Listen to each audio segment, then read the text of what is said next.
Hello everyone, welcome back to my channel. My name is Manny, in case you're new here. I am a student at the University of British Columbia. I'm a third year student studying psychology and commerce, and today I figured I would show you some of my favorite studying tips. Online school has been pretty tough for all of us, so there's no doubt that our motivation has dwindled a little bit. So hopefully after sharing these tips, you guys have a little more motivation and just studying techniques to get you through the rest of the semester. I have three categories for the tips. I have pre-studying tips, textbook reading tips, and also studying for your midterms or exams. I feel like all of these are tips that work really well for me, so I figured I would share them just in hopes that they would work for you as well. They might not work for everyone, just depending on the type of learner you are or how you like to study, but hopefully something in this video will help you out, and let's get started. So my first section for this video is going to be pre-studying tips, all the things that you need to do before you start studying to ensure that you have a great study session. First off, have a designated workspace where you will do work. If possible, have a separate room to do your work. Don't do it in your bedroom or in the kitchen.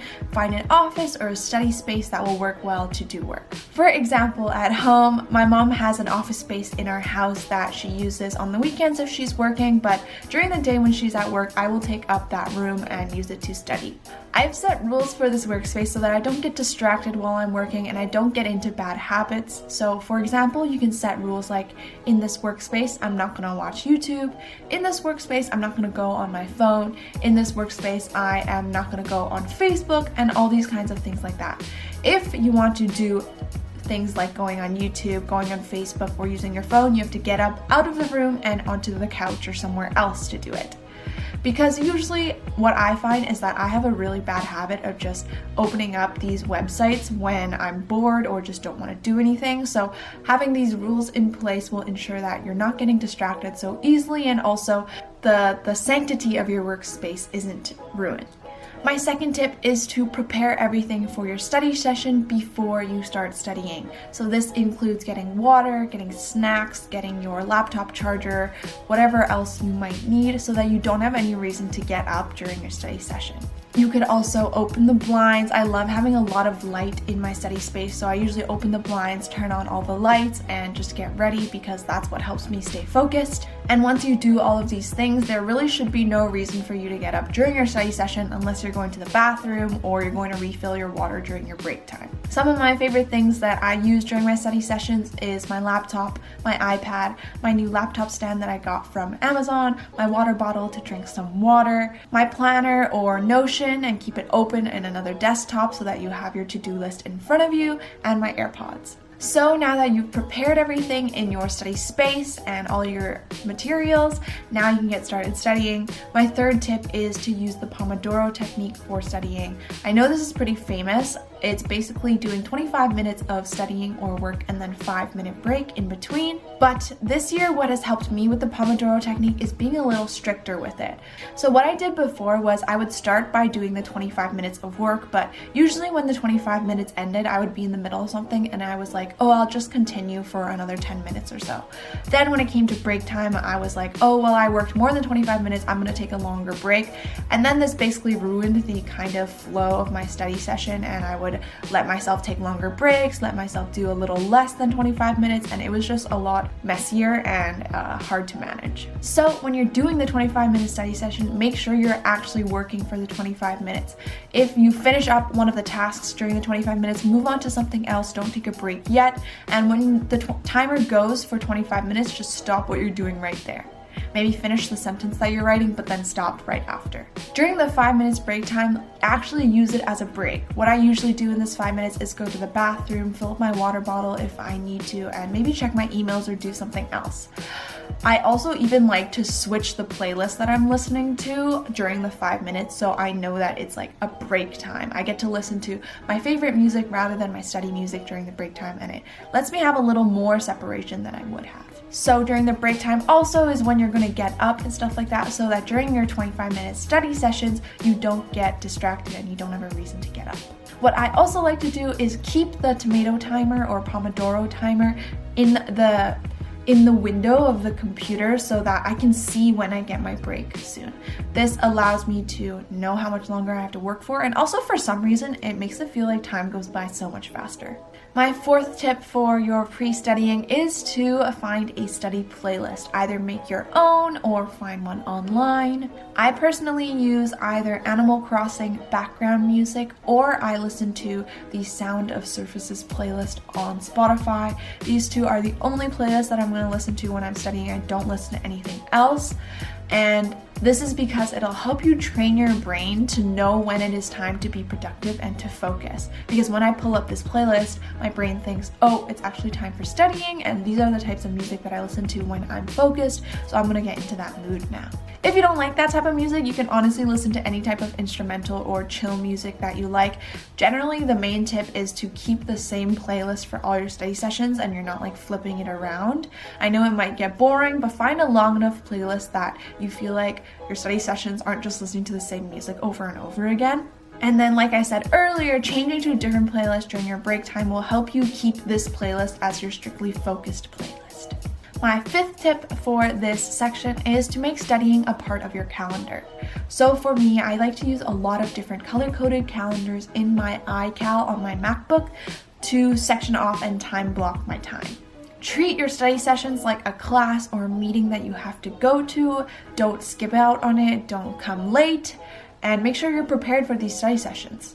When I plan out my day, I like to use this study calendar to block out times that I'm going to be strictly focused, and then outside of those times, I'm allowed to chill, do whatever I want, and not feel like I have to do work 24/7 because I have a time to do work strictly in my calendar.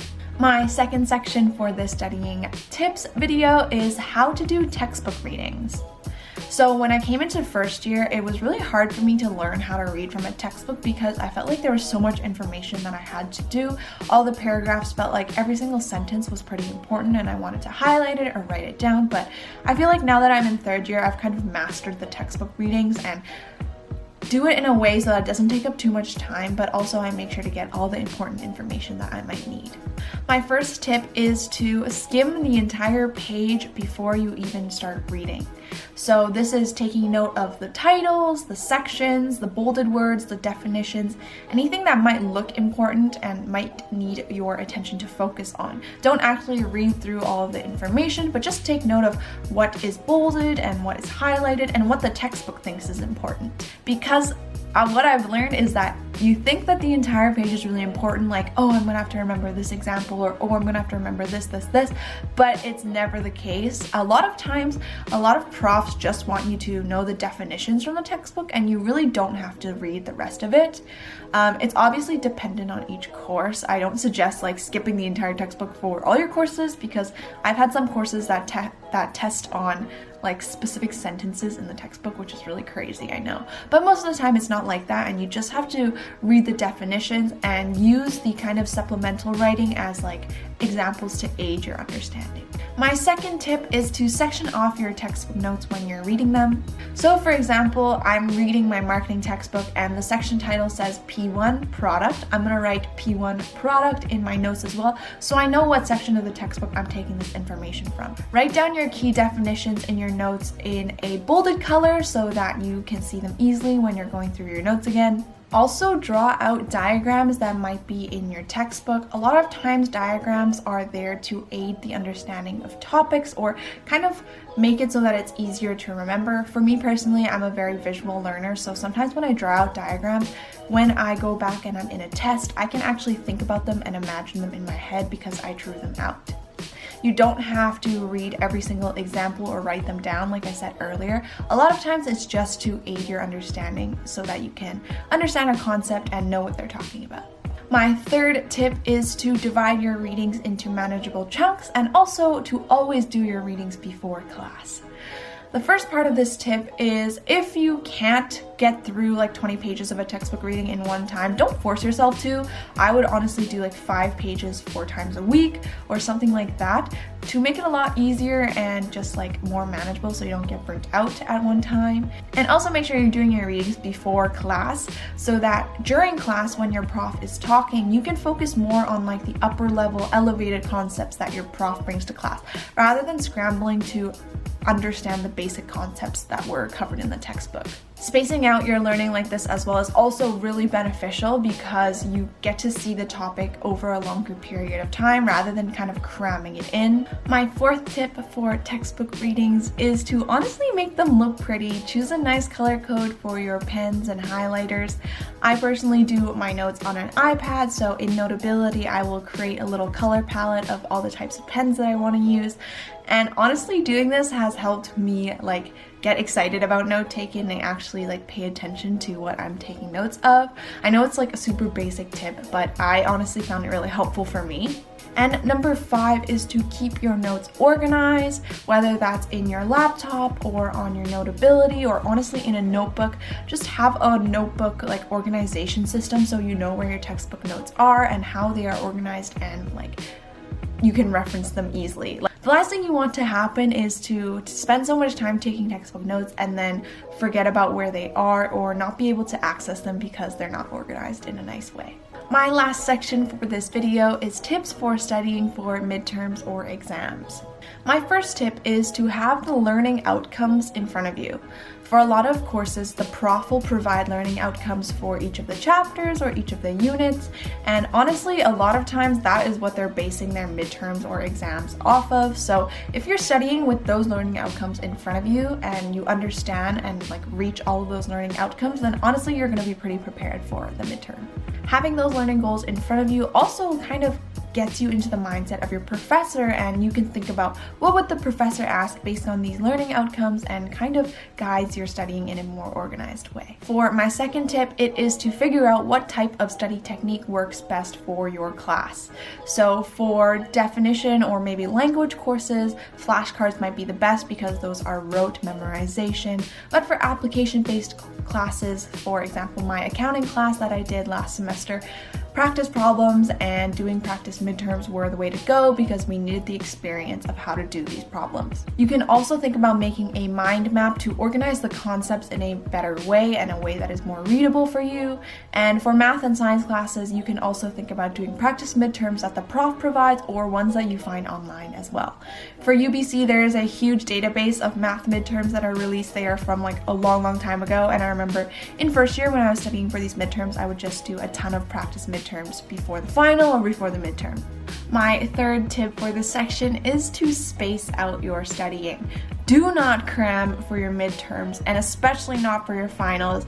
I know it is a stressful semester as university students. We have a ton of assignments and stuff like that, but if you can, try to space out your studying. Honestly, start studying for your finals like 3 weeks before it even starts. I can't tell you how much better it is for your mental health and also just for your learning as well. Spacing out your studying will help you remember it and consolidate your memory a lot better for the long term, which is honestly the most important part. And also make a study schedule for your final season so you know what chapters you're studying and you're not left with 5 chapters to study the night before your final. Tip number 4 is to make a study guide that combines both textbook notes and also lecture notes. This way you can reference your notes really easily when you're going to do your practice problems or you're going back to mark questions. You know what information is where and it's all together in one place. My last tip is to take care of yourself and your mind during finals and midterm season. I know it's a really overused tip, but it is honestly very important. I have found that taking care of yourself can be better than studying that extra 3 or 4 hours in the night before your final. Exercise, eat healthy, drink water, sleep, these are all things that we've been told so many times, but they are really, really important to your studying. And as cliche as it sounds, you are more important than a mark that you get on your midterm or on your final. So you have to remember that although we are all trying to get good marks, it is like university is more than your marks. You are like more than just a student. You have your student life, you have all these clubs that you're a part of. So in the grand scheme of things, marks are really not the biggest thing in the world. I hope you enjoyed this video and that you found some of the tips helpful. If you did, give it a thumbs up, leave a comment down below, and subscribe. I will see you in my next video. Bye! And I was like, yo.